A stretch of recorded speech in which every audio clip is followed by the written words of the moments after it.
2 mois et demi maintenant avant les élections législatives en Israël, la classe politique est éclaboussée une fois de plus par une affaire de corruption. Selon la police, il s'agirait même de l'une des plus graves de l'histoire du pays.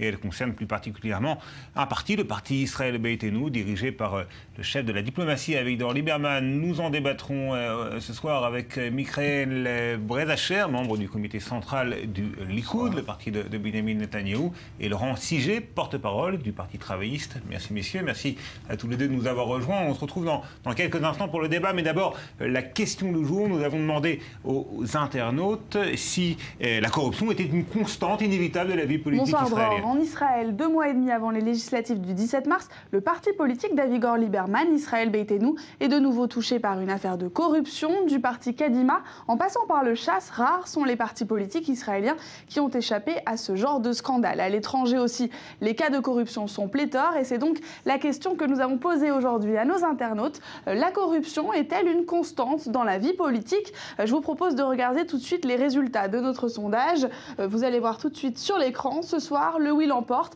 très largement à 85% et nous avons seulement 11% de non. La majorité de nos internautes considèrent donc que la corruption est endémique chez les hommes politiques. Alors on va voir ça, on va voir tout de suite les commentaires et on commence avec celui de David Rolly. C'était vrai dans la Rome de Cicéron, ça l'est toujours dans l'Europe démocratique. Un monde idéal sans corruption n'est que signe que la chose est cachée. La transparence des sociétés libres pousse au contraire à la débusquer, sans honte de la montrer. C'est un avis qui est partagé par Monique Tourcoing.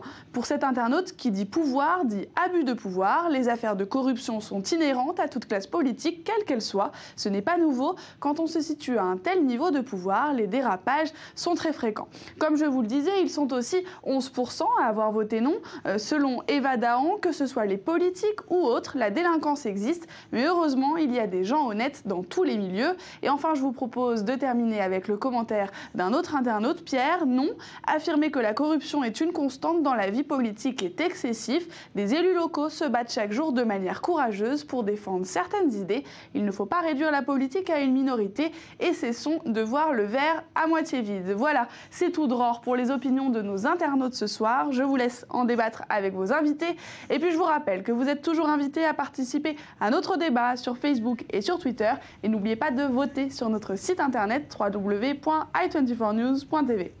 Merci beaucoup, Julia Ganancia. Je vais commencer avec vous, Laurent Siget. La corruption, c'est pas la première affaire, celle qui touche le parti d'Avigdor Lieberman. On a un ancien Premier ministre, Ehud Olmert, qui est inquiété par la justice pour des affaires très graves.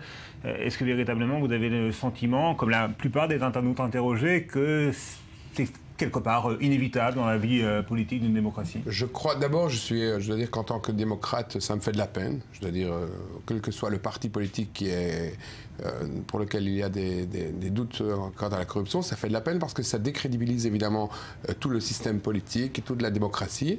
Ça, c'est la première chose. Deuxièmement, ce qui se passe aussi, c'est qu'il y a probablement aussi une usure du pouvoir à droite, puisque toutes les dernières affaires sont des affaires qui sont au Likoud, Israël Beitenu, Kadima. Ce sont des partis en fait qui ont été très longtemps sous diverses formes et sous divers. Kadima n'était pas véritablement un parti de droite. Non, mais Kadima, en fait, c'était un mélange d'anciens du Parti travailliste et d'anciens du Likoud. Entre parenthèses, les gens qui sont partis du Parti travailliste à l'époque avaient aussi été accusés pas mal de corruption, que ce soit l'ancienne candidate à la présidence, dont j'ai oublié le nom, Dalia Etzik, qui elle a été aussi accusée de pas mal de malversations, que ce soit Ehud Olmert. Donc Kadima a été aussi fondé par pas mal de gens, et je rappelle que Hirschenson, qui avait quitté le Likoud pour être à Kadima, est aujourd'hui en prison. Donc je veux dire, il y a une usure. Ancien ministre des Finances et fondateur du parti Kadima. Il y a quand même une usure du pouvoir qui fait que... Oui, bon, j'aimerais dire que c'est un problème israélien, là. C'est pas uniquement un problème, on va dire, de droite. Il suffit de voir que même... J'ai pas dit que c'était un problème de droite, j'ai dit que c'est un problème d'usure du pouvoir. Déjà, la question, c'est est-ce que c'est quelque chose qui touche l'ensemble des démocraties? Et puis, dans cette perspective, est-ce qu'Israël est plus touché peut-être que d'autres démocraties? Je dirais que, premièrement, on ne peut pas faire de généralisation. Ça dépend pourquoi les gens rentrent en politique. Vous avez des gens qui rentrent en politique parce qu'ils ont une idéologie, des idées, et des gens qui rentrent comme ils rentreraient dans n'importe quelle profession, et que, disons, vu la nature de l'activité, disons, c'est souvent une question de prix. Chacun met, on va dire, sa conscience dans sa poche. Mais ce qui est intéressant, c'est que j'imagine que vous êtes d'origine française. Suisse. Laurent, vous êtes d'origine belge. Personne n'est parfait, vous voyez, personne n'est parfait. Il est suisse, je suis belge. Vous êtes originaire. On s'entend sur les 70. Vous êtes originaires tous deux de deux petites mais vaillantes démocraties, et de vieilles démocraties, et vous vivez maintenant en Israël. Est-ce que vous pouvez peut-être comparer Là, il y a beaucoup de corruption aussi au niveau belge, ne croyez pas, au niveau local, au niveau national. Il y a eu pas mal il y a eu un Premier ministre dans les années 70, Paul Van den Boeynants, qui lui, on savait qu'il était corrompu jusqu'à l'os. Mais je crois que le problème... Il y a une chose qui est positive en Israël par rapport aux démocraties occidentales. C'est qu'en Israël, si vous êtes président, si vous êtes Premier ministre, si vous êtes grand rabbin, si vous êtes homme politique, mais que vous êtes corrompu, vous finirez en prison.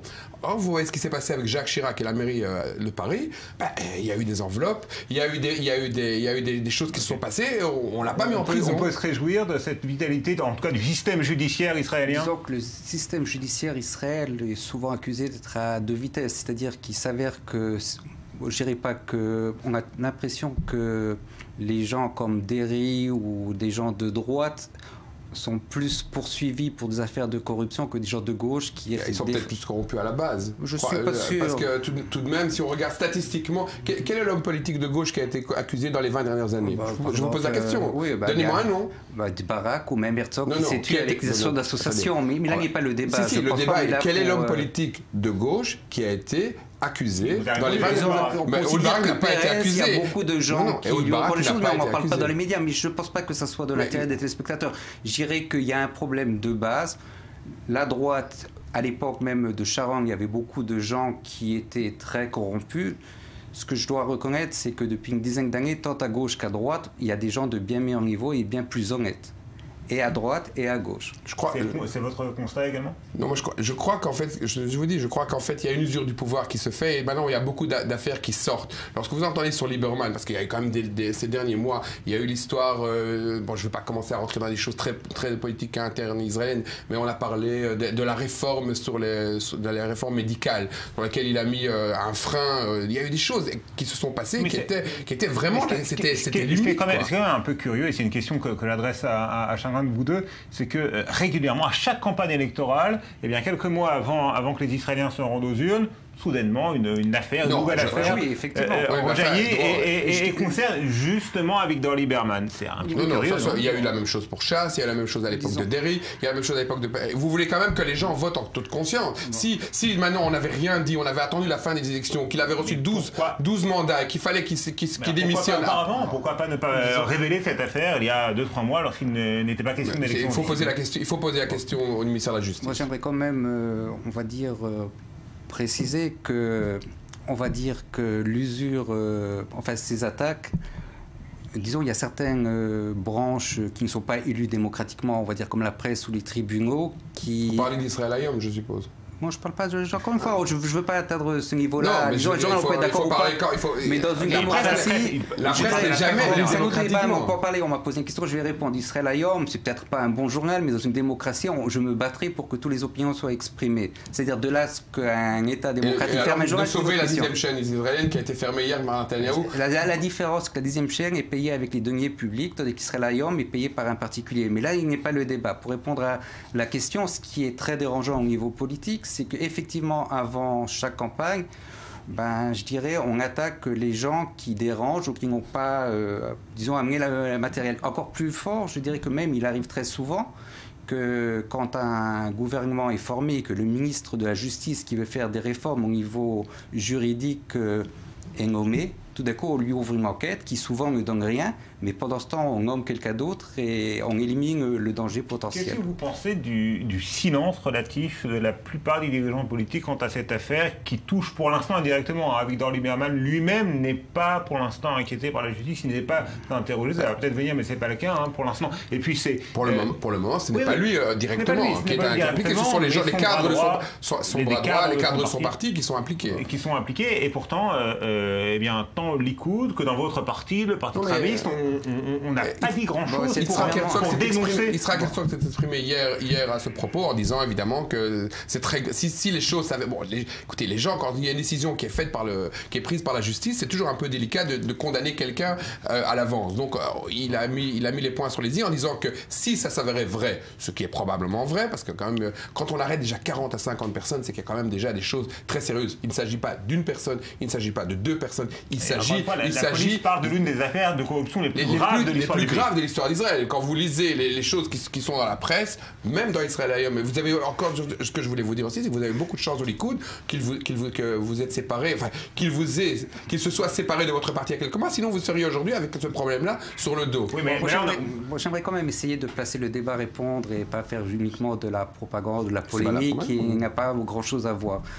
C'est-à-dire que pour répondre à la question, pourquoi tous les autres partis se taisent, pour une raison toute simple, c'est qu'actuellement il y a un gâteau de voix à se partager et que c'est de l'intérêt de chaque parti, tant le parti travailliste que les autres partis, d'attendre de voir où le vent va tourner et qu'est-ce qui va se passer. Aucun parti, ni la gauche ni la droite, n'a intérêt à exprimer une opinion. Je crois pas qu'au Parti travailliste, on pense se partager les voix d'Avigdor Lieberman. Les gens qui votent pour Avigdor Lieberman ne sont pas potentiellement les électeurs du Parti travailliste. On comptait, la direction du Parti travailliste comptait, en cas de victoire électorale, sur un appui du parti d'Avigdor Lieberman pour former une coalition et pour avoir une majorité à la Knesset. Ils vous l'ont dit. Vous l'avez entendu quelque part. Ça paraît.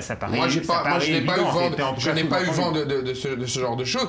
Il est vrai, maintenant parlons bien, il est vrai que Lieberman, sentant que le vent tourne, il s'est recentré par rapport, parce qu'il n'a plus de place aujourd'hui à l'extrême droite, Lieberman. Il est pris par l'extrême droite, par Bennett et même par le Likoud, donc il s'est recentré vers le centre et la gauche. Son recentrage est opportuniste, il n'est pas franc.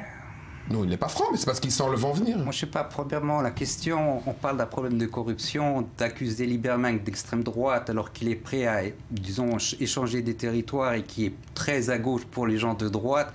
Il n'y a que de l'extrême à droite, il n'y a jamais d'extrême gauche et ce n'est pas la question. Donc... Mais alors justement, cette évolution vers le centre, très nette dans les discours d'Avigdor Lieberman ces derniers temps, dans les propos qu'il a tenus sur des compromis territoriaux, sur des initiatives diplomatiques, est-ce qu'elle vous paraît franche ou est-ce qu'elle vous paraît motivée par des considérations opportunistes et peut-être aussi pour s'attirer les bonnes grâces de l'élite israélienne, parce que ça fait toujours bien, lorsqu'on est inquiété par la justice, de parler d'initiatives diplomatiques. Lieberman est un politicien comme d'autres politiciens, disons, qui sont honnêtes, qui évoluent dans le spectre de leurs opinions, que l'on prenne Livni ou d'autres, les vrais idéologues.